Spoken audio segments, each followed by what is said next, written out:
Salut, sur cette série de vidéos, je vais te montrer comment faire tes montages avec CapCut. Donc tout simplement, ici comme tu vois, donc je viens d'enregistrer l'écran de mon ordinateur et donc la voix, je viens de la mettre séparée. Donc l'enregistrement de l'écran, je viens de l'enregistrer avec la voix bien sûr, comme ceci, comme tu le vois.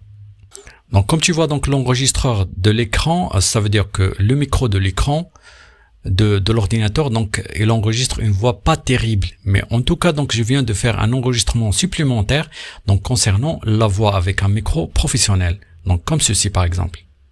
Donc ici je viens d'enregistrer la voix séparée ainsi que l'enregistrement de l'écran qui contient aussi ma voix. Donc ça veut dire que les deux choses ont été faites en même temps. Donc je lance CapCut, voilà. Donc j'aurai une petite interface qui va me lister l'ensemble des projets sur lesquels je travaille, comme ici par exemple.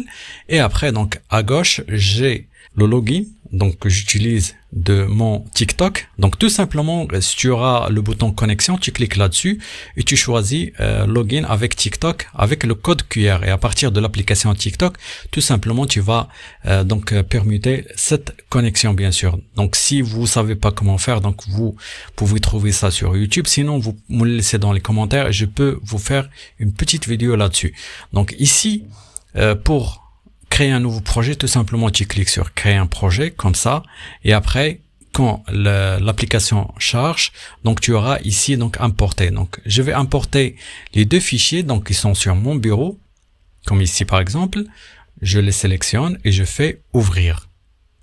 Donc le fichier vidéo et le fichier audio. Donc tout simplement ce que je vais faire c'est je vais insérer tout d'abord le fichier vidéo comme ceci.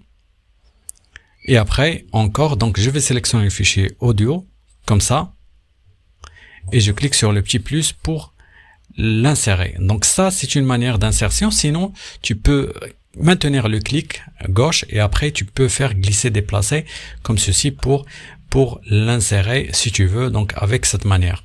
Le fichier audio et le fichier vidéo, ils sont là, donc ils sont alignés. Mais donc si je fais play, tu verras ça.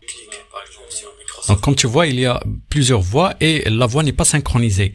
Donc tout simplement pour remédier à ça, pour que ça soit la partie que je viens d'enregistrer soit synchronisée avec l'enregistrement de l'écran, tout simplement je vais sélectionner les deux pistes comme ceci.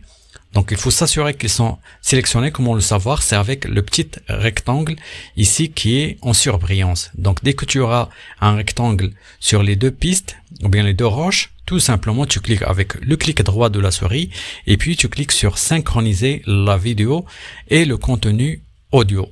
Dès que tu cliques là-dessus, tu patientes quelques instants le temps que l'application fait ses analyses bien sûr et après donc tout simplement il sera aligné automatiquement. Donc tu n'auras rien à faire par la suite. Comme tu vois ici, donc si je lance play français et ici donc le format régional. Donc c'est parfait. Maintenant quand je viens de synchroniser les deux lignes, donc tout simplement ici, donc je peux par exemple, vu que c'est la ligne audio donc qui décide de la partie sur laquelle je viens de commencer, donc je peux cliquer par exemple ici sur supprimer le contenu situé à gauche, ou bien tu peux cliquer tout simplement sur la touche Q sur le clavier. Donc je clique ici. Voilà, et après donc tout simplement je peux faire avancer ça en maintenant le clic et puis donc je l'avance à gauche. Et puis donc ici comme tu vois donc la voix de l'enregistrement de l'écran donc n'est pas bonne bien sûr. Donc tout simplement je vais l'atténuer ici ou bien je vais couper le son. Je clique ici et puis donc quand je fais play, j'aurai ceci. Salut et bienvenue sur cette vidéo. Sur cette vidéo, je viens de vous montrer comment ajouter du contenu audio et vidéo à votre projet, ainsi que synchroniser la voix, donc ou bien la piste audio avec la piste vidéo de votre projet, bien sûr. Donc j'espère que ce petit contenu vous a plu et à la prochaine pour d'autres vidéos sur le montage avec CapCut.